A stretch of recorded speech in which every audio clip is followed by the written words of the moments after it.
The Russian President Vladimir Putin is ready to halt the war in Ukraine with a negotiated ceasefire that recognizes the current battle lines. A Reuters report claims that the Russian leader has expressed frustration to a small group of advisors about Western attempts to impede the negotiations.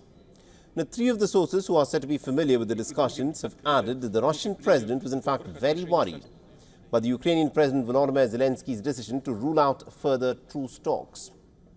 Responding to the prospects of a ceasefire, Putin's spokesperson Dmitry Peskov said that the Kremlin chief has repeatedly made it clear that Russia is in fact open to dialogue to achieve its goals, saying that the country does not want an eternal war. The reports of a ceasefire follow the appointment of economist Andrei Belousov as Russia's defense minister last week. Some Western military and political analysts view the step as quote-unquote placing the Russian economy on a permanent war footing in order to win a protracted conflict. Meanwhile, Russian Foreign Minister Sergei Lavrov has claimed that Ukraine has already used weapons supplied by the United States to strike targets outside of what he called the conflict zone and against civilian infrastructure. American weapons have already been used on a variety of objects outside the conflict zone. The fact that Americans are trying to make some reassuring statements for their public opinion or for NATO members, or show that the decision has not been made, this is all, in my opinion, are tricks. Earlier, Putin had warned Britain, claiming that Russia can in fact strike British targets anywhere if British weapons are launched into Russia by Ukraine. Now, this big revelation was made by the Russian Foreign Ministry spokesperson Maria Zakharova, who repeated the same warning earlier this month after the British Foreign Secretary David Cameron said that Ukraine had a right to use weapons provided by London to hit targets inside of Russia. Britain has already pledged more than 1,600 long-range armaments, including Storm Shadow missiles and the Paveway RV laser-guided bombs.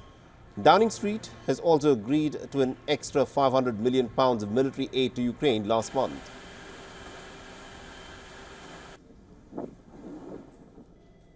And we earlier spoke with Professor Scott Lucas, who's a professor of international politics at the Clinton Institute at the University College in Dublin. Listen in to what he had to say about this.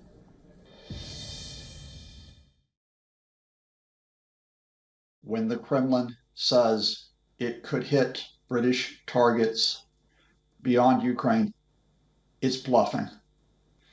It is bluffing because the first time that Russia attacks a UK target, it will bring in all of the UK's NATO allies in its defense. NATO, of course, has not put soldiers directly in Ukraine officially.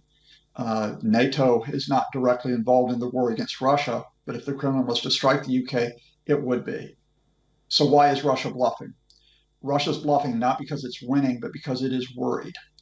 It is worried because Ukraine is already using British-supplied Storm Shadow long-range missiles. Those missiles are being used to attack Russian military positions and oil installations in Crimea. They have been instrumental in helping Ukraine destroy up to 1/3 of Russia's Black Sea Fleet. And those Storm Shadow missiles, as well as French missiles, are probably being used inside Russia, causing further damage to the Russian position. And Russia is worried now that the United States might lift its own public ban on Ukraine using long-range American ATACMS missiles inside Russia. Russia launched its latest gamble by attacking across the border into Kharkiv in northeast Ukraine. It has only gained a small amount of territory. The price it may pay is increasing attacks on Russia because of these missiles from the US, France, and the UK, and Vladimir Putin is worried. For all the latest news, download the WION app and subscribe to our YouTube channel.